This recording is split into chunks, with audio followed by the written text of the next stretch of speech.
हम जैन तत्व विद्या के अंतर्गत नाम कर्म की चर्चा करेंगे। प्रश्न है, नाम कर्म क्या है? जिस कर्म के उद्देश्य जीव की शरीर, जाति, गति, यश, अपयश आदि पर्याय होती है, उसे नाम कर्म कहते हैं। यानी नाम कर्म से हमें क्या मिलता है? बॉडी मिलती है। शरीर का जो सारा स्ट्रक्चर है वो नाम कर्म के अनुसार ही हमें मिलता है। तो नाम कर्म दो प्रकार का होता है, शुभ नाम कर्म और अशुभ नाम कर्म। शुभ नाम कर्म के उद्देश्य शरीर का जो स्ट्रक्चर है, बॉडी का स्ट्रक्चर वो अच्छा होगा। जब अशुभ नाम कर्म का उदय होगा तो उससे विपरीत हो जाएगा, यानी अनुकूल बॉडी नहीं होगी। कुछ ऐसे व्यक्ति होते हैं जिनको देखने से हमें अच्छा लगता है क्योंकि उसका बॉडी का स्ट्रक्चर एकदम फिटोफिट है, बराबर है, अच्छा लगता है। कुछ व्यक्ति ऐसे होते हैं, किसी के हाथ लंबे होते हैं, किसी के पांव छोटे होते हैं, यानी बराबर नहीं होता है। तो वो क्या है? अशुभ नाम कर्म का उदय होता है, तब ऐसा होता है। क्योंकि आगमों में जो नाम कर्म की उपमा है वो चित्रकार के समान दी गई है। यानी नाम कर्म कैसा है? चित्रकार के समान है, पेंटर के समान। जैसे पेंटर होता है वो क्या करता है? अलग अलग ड्राइंग करता है, अलग अलग पिक्चर बनाता है। वैसे ही नाम कर्म भी क्या करता है? अलग अलग शरीर का निर्माण करता है। केवल मनुष्य के शरीर का ही नहीं, चारों गतियों की जो भी जीव है सभी का स्ट्रक्चर बनाने वाला है, बॉडी बनाने वाला कर्म है, वो है नाम कर्म है। तो नाम कर्म है वो कितने प्रकार, इसकी कितनी प्रकृतियां हो सकती है? प्रकार तो दो हो गया, शुभ नाम और अशुभ नाम। शुभ नाम और अशुभ नाम दोनों की मूल प्रकृति हो जाएगी, टोटल करेंगे तो 42 हो जाएगी। यदि हम विस्तार थोड़ा करें तो 67 भी हो सकती है, 93 भी हो सकती है और 103 भी हो सकती है। यहाँ पर हम नाम कर्म की 93 प्रकृति की चर्चा करेंगे। तो 93 प्रकृति कैसे होती है उसको हम काउंट कर सकते हैं। पिंड प्रकृति 14 है। पिंड प्रकृति का मतलब होता है एक ही प्रकृति के अनेक भेद हो सकते हैं, वो पिंड प्रकृति कहलाती है। तो पिंड प्रकृति कितनी है? 14 है, लेकिन उसके भेद प्रभेद होने से वो टोटल 65 हो जाती है। प्रत्येक प्रकृति वो 8 है, त्रस प्रकृति है वो 10 है, और स्थावर प्रकृति है वो कितनी है? वो भी 10 है। 14 पिंड प्रकृति है, उसकी 65 प्रकृति कैसे होती है उसको हम जानेंगे। तो 65 प्रकृति आप देखेंगे, जो गति है वो गति कितनी है? 4 है। तो 4 गति, नरक गति, तिरंज गति, मनुष्य गति और देव गति, जिसकी चर्चा हमने आगे की थी, पहले वर्ग में। तो 4 गति में जो हमें ले जाता है, यानी नरक गति में या तिरंज गति में, मनुष्य गति में, देव गति में ले जाने वाला कर्म कौन है? नाम कर्म है। तो जाति हमें कौन सी जाति में जन्म लेना है, वो सारा क्या है? नाम कर्म के हिसाब से हमें जाति मिल जाती है। 1 इंद्रिय मिलेगी या 2 इंद्रिय, 3 इंद्रिय, चतुर्ंद्रिय, पंचेंद्रिय, कौन सी जाति में जन्म होगा, वो जाति भी क्या है? नाम कर्म के अनुसार हमें मिलती है, नाम कर्म से मिलती है। शरीर भी हमें नाम कर्म से मिलता है। तो शरीर के भी 5 प्रकार हैं, औदारिक, वैक्री, आहार, तेजस और काम। ये जो 5 शरीर हमें जो मिले हैं, तो संसारी जीव के 5 शरीर एक साथ नहीं होते हैं, मिनिमम 2 शरीर यानी तेजस और कार्म, मैक्सिमम 4 शरीर होते। 5 शरीर एक साथ किसी के भी नहीं होता है। ये जो शरीर मिलता है वो भी नाम कर्म से। और अंगोपांग का मतलब होता है हमारे शरीर के जो हाथ पैर जो है, पीठ पेट, ये मुख्य अंग है, मस्तक ये मुख्य अंग है। रूपांग होते हैं जैसे अंगुलियां हैं, नाक है, कान है, दांत है, जीभ है, वो सब क्या है? उपांग है। तो जो अंगोपांग है वो मेन 5 शरीर में से 3 शरीर की होता है, औदारिक, वैक्री और आहारक्षण, इन 3 के ही होता है। तेजस कार्मण शरीर के अंगोपांग नहीं होते क्योंकि वो सूक्ष्म होते, वो हमें दिखाई नहीं देते हैं। बंधन, तो बंधन भी 5 प्रकार का होता है, औदारिक, वैक्रिय, आहारक, तेजस और कार्म। ये जो शरीर को वो क्या करता है, हमें जो शरीर मिला है तो उसको क्या है, बांधने का काम क्या करता है, वो बंधन नाम कर्म का उदय होता है तब होता है। और शरीर संघात नाम कर्म, जब संघात नाम कर्म का उदय होता है तो हमें शरीर मिलता है। शरीर संघात नाम कर्म का उदय होने से क्या है, संघात का अर्थ होता है एकत्रित होना, ठीक है। और जैसे झाड़ू से बिखरे हुए तिनकों को हम इकट्ठा करते हैं, वैसे ही संघात नाम कर्म की वजह से क्या है, शरीर में हम जो भी पुद्गलों को ग्रहण करते हैं उसको हम क्या करते हैं, इकट्ठा करते हैं, एकीकरण हो जाता है। वो कर्म पुद्गलों को शरीर संघात नाम कर्म कहते हैं। और संघनन, संघनन का मतलब क्या होता है, हड्डी की जो रचना है, अस्थि संरचना की जो मजबूती है, संघनन का मतलब होता है रचना, हड्डियों की रचना। तो जो हड्डियां हमारी स्ट्रांग होगी या वीक होगी, वो सब नाम कर्म के उद्देश्य से मिलता है। क्योंकि कुछ व्यक्ति ऐसे होते हैं जिनकी हड्डी बहुत ही कच्ची होती है, यानी थोड़े सी गिरते क्रैक हो जाता है, प्लास्टर आ जाता है। कुछ व्यक्ति ऐसे होते कितनी बार गिर जाए लेकिन उनकी हड्डियां नहीं टूटती, स्ट्रांग होती है। तो ये जो अस्थि की रचना वो कौन करता है, संघनन नाम का मशीन होता है। तो संघनन भी 6 प्रकार का होता है, वज्र ऋषभ नाराज, ऋषभ नाराज, नाराज, अर्ध नाराज, किलिका और शिवाता, ये 6 प्रकार के संघनन होते हैं। तो जब वज्र ऋषभ नाराज संघनन होता है तो उनका शरीर बड़ा मजबूत होता है, ऋषभ नाराज होता है उनका भी शरीर अच्छा होता है। लेकिन ये जो संघनन की चर्चा है अभी यहाँ नहीं करेंगे, क्योंकि आगे तीसरे वर्ग में इसकी चर्चा आने वाली है। संस्थान, संस्थान का मतलब क्या होता है, आकार, जो स्ट्रक्चर है हमारा आकार है बॉडी का, वो क्या है, संस्थान है। वो किसी के समचतुरस्र होता है बॉडी का आकार, यानी ऊपर से भी बराबर नीचे से भी बराबर होता है। कई लोग होते ऊपर से चौड़े होते नीचे से संकरे होते, कई नीचे से चौड़े तो ऊपर से संकरे होते। तो संस्थान का मतलब होता है शरीर का आकार। तो शरीर का आकार हमारा कैसा होगा, वो भी 6 प्रकार का होता है संस्थान। समचतुरस्र, नेगुत, परिमंडल, सादी, वामन, कुब्ज, मुंडक, ये 6 प्रकार के संस्थान है। उसकी चर्चा भी आगे आएगी, इसलिए डिटेल से वही हम करेंगे। वर्ण, वर्ण का मतलब इस शरीर का जो रंग है, कलर है, वो कैसा होगा, ब्लैक होगा या व्हाइट होगा, कैसा होगा हमारा शरीर का कलर, वो सारा निर्धारण नाम कर्म से होता है। तो वर्ण भी 5 प्रकार का होता है, कृष्ण, नील, रक्त, पीत और श्वेत, यानी ये 5 प्रकार का बॉडी का कलर भी होता है। जो तीर्थंकर थे, किसी तीर्थंकर के रेड कलर का शरीर था, किसी के येलो कलर का था, किसी के ब्लैक का था, किसी का व्हाइट था, ये अलग अलग शरीर का कलर भी होता है। और गंध, गंध का मतलब है, गंध भी 2 प्रकार की होती है, सुगंध और दुर्गंध। ये शरीर के गंध पर प्रभाव डालने वाला कर्म है। यानी हमारे शरीर की गंध कैसी होगी, किसी की होती है स्मेल बहुत अच्छी आती है, किसी के शरीर से जो बदबू आती है यानी अच्छी नहीं होती, इसकी जो स्मेल होती है वो। और रस, रस नाम कर्म, यानी रस भी है, वो क्या करता है, शरीर के रस पर प्रभाव डालने का काम करता है। रस क्या करता है, शरीर के रस पर प्रभाव डालने का काम करता है। तो रस भी 5 प्रकार का होता है, तिक्त, कटु, कसाय, अम्ल और मधुर। यह रस भी 5 प्रकार का होता है। और स्पर्श, स्पर्श कितने प्रकार का होता है, वर्ण, गंध, स्पर्श, स्पर्श कितने प्रकार का होता है, 8 प्रकार का होता है। कौन कौन से, शीत, उष्ण, स्निग्ध, रुक्ष, लघु, गुरु, मृदु और कर्कश, जिसकी चर्चा हम पहले कर चुके हैं। और आनुपूर्वी, आनुपूर्वी का मतलब क्या होता है, विग्रह गति से नरक आदि जन्म स्थान में जाते हुए जीव को आकाश प्रदेश की श्रेणी के अनुसार गमन कराने वाला कोई यदि कर्म है वो आनुपूर्वी है।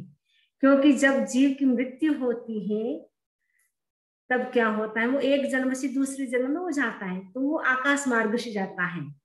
तो विग्रह गति में क्या होता है, कभी एक समय भी लगता है, नहीं 2 समय भी लगता है, कभी एक समय भी वाली होती है, ऋजु गति होगी 1 समय वाली होगी, विग्रह गति होगी 3 समय वाली होगी, 4 समय वाली भी होगी। वो कहाँ पे जीव को उत्पन्न होना है, वो कौन ले जाएगा वहां तक, वो होता है आनुपूर्विक कर्म है, कि जहां जीव को उत्पन्न होना है वहीं पे ये पहुंचा के रहता है, वो आनुपूर्विक कर्म होता है। यानी एक जन्म से दूसरे स्थान में, यानी नरक आदि जहां भी जन्म हमें लेना है वहां पे गमनागमन क्रिया कराने वाला यानी ले जाने वाला जो कर्म होता है वो आनुपूर्विक कर्म होता है। विहाय गति, विहाय गति का मतलब होता है जिस गति से आकाश स्थान विशेष को पाया जाए उसे विहाय गति कहते हैं। यानी गमन हमेशा आकाश में होता है, आकाश प्रदेश में। पृथ्वी पर चलने वाला भी आकाश में चलता है, तो विहाय गति होती है वो आकाश में उड़ने वाले जो जीव होते हैं, प्राणी होते हैं, उनकी होती है। तो विहाय गति भी दो प्रकार की होती है, एक नीचे धरती पर चलने वाले की भी होती है और आकाश में गमन करने वाले की भी होती है। तो प्रशस्त विहाय गति और अप्रशस्त विहाय गति। प्रशस्त का मतलब होता है जिसकी चाल अच्छी होती है, जैसे कहते हैं ना इसकी चाल कितनी अच्छी है, हंस की तरह है, हाथी की तरह है।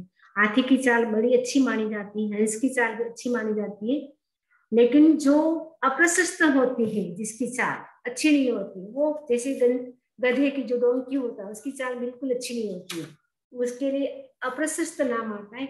तो विहाय गति में भी दो प्रकार की होती है, प्रशस्त विहाय गति और अप्रशस्त विहाय गति। ये जो 14 पिंड प्रकृति है, तो टोटल हम काउंट करेंगे तो 65 हो जाएगा।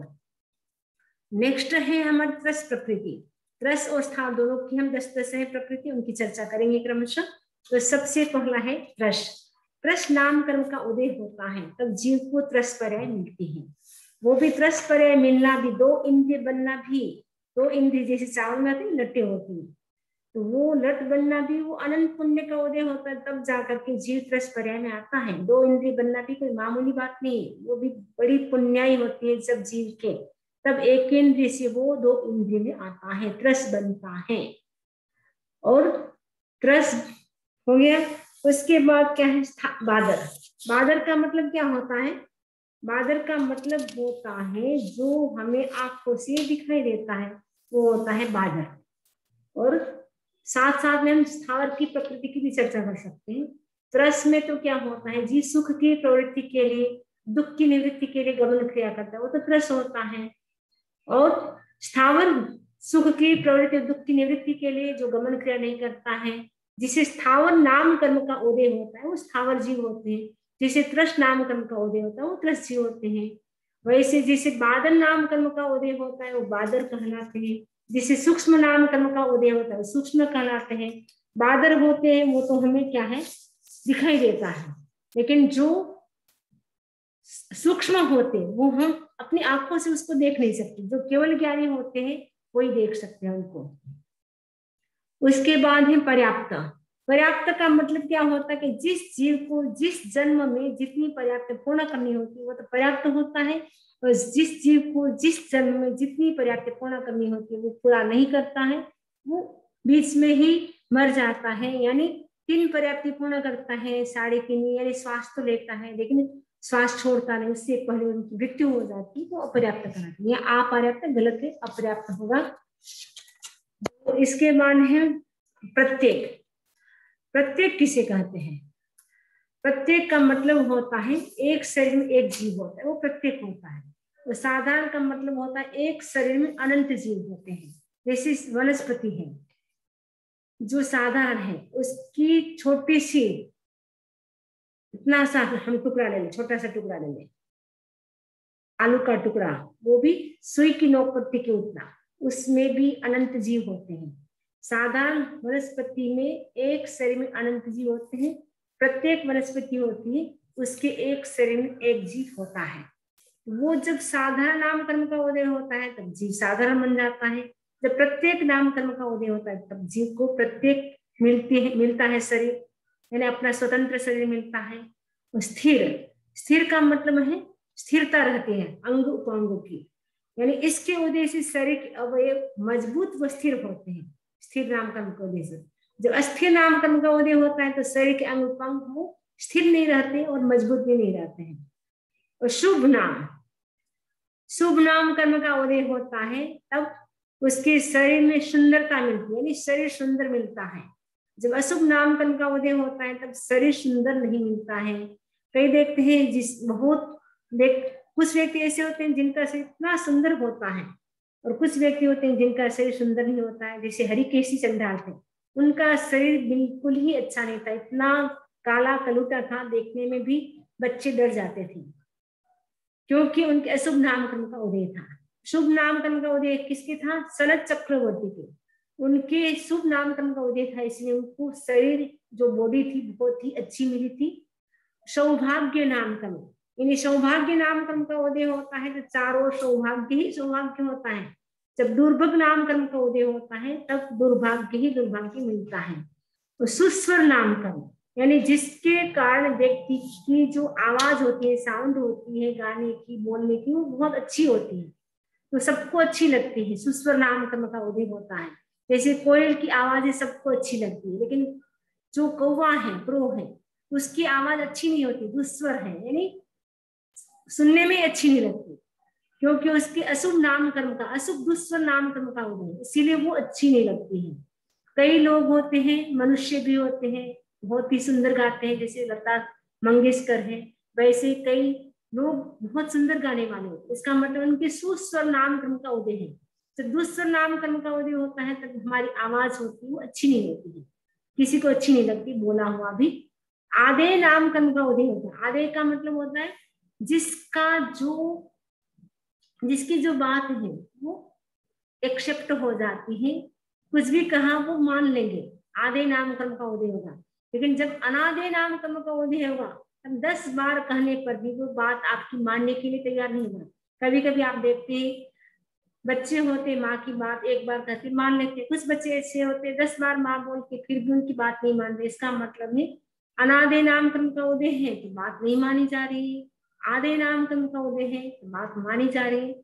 इसीलिए हमें किसी पर दोष नहीं करना चाहिए कि इसने मेरे साथ ऐसा किया, मेरी बात नहीं मानता है, मेरी बात सुनता नहीं है, तो उनके अनादेय नामकरण का उदय चल रहा है, इसलिए आपकी बात नहीं सुनी जा रही, वरना आपकी बात सभी सुन लेते हैं जैसे उनकी सुन रहे हैं। यश कीर्ति, कुछ व्यक्ति ऐसे होते हैं थोड़ा सा काम करते हैं लेकिन उनको यश बहुत ज्यादा मिला। कुछ व्यक्ति ऐसे होते हैं दिन भर बेचारे काम करते हैं फिर भी उनको यश नहीं मिलता है। इसका मतलब है यश नामकरण का उदय होता है तो यश मिलता है, अपयश नामकरण का उदय होता है तो अपयश मिलता है। प्रत्येक जो प्रकृति है, प्रत्येक प्रकृति है वो 8 है। 8 कौन सी है? पराघात। पराघात का मतलब क्या होता है? पराघात का मतलब होता है इसके उदय से जीव विजय को प्राप्त करता है और प्रतिपक्षी पराजित हो जाए। यानी पराघात नामकरण का उदय होगा तो वो क्या होगा? सामने वाले की हार हो जाएगी, आपकी जीत हो जाएगी। ठीक है। उच्छ्वास, उच्छ्वास जो हम श्वासोच्छ्वास लेते हैं उसमें भी नामकरण का रोल है। कई व्यक्ति होती हैं जिनकी जो ब्रेथ होती है वो बहुत लॉन्ग होती है, किसी की बहुत छोटी चलती है, तो श्वासोच्छ्वास की जो हम क्रिया करते हैं वो भी नामकरण के आधार पर होती है। आतप, आतप का मतलब होता है, आतप होता है वो शीतल भी होता है जो, और उष्ण भी होता है, 2 प्रकार का होता है। जो सूर्य होता है उनका जो आतप होता है वो गर्म होता है, जो चांद होता है उसका आतप होता है वो ठंडा होता है। तो उद्योत नामकरण का जब उदय होता है, उद्योत नामकरण का उदय से क्या होता है? हमें कांति मिलती है, प्रकाश मिलता है।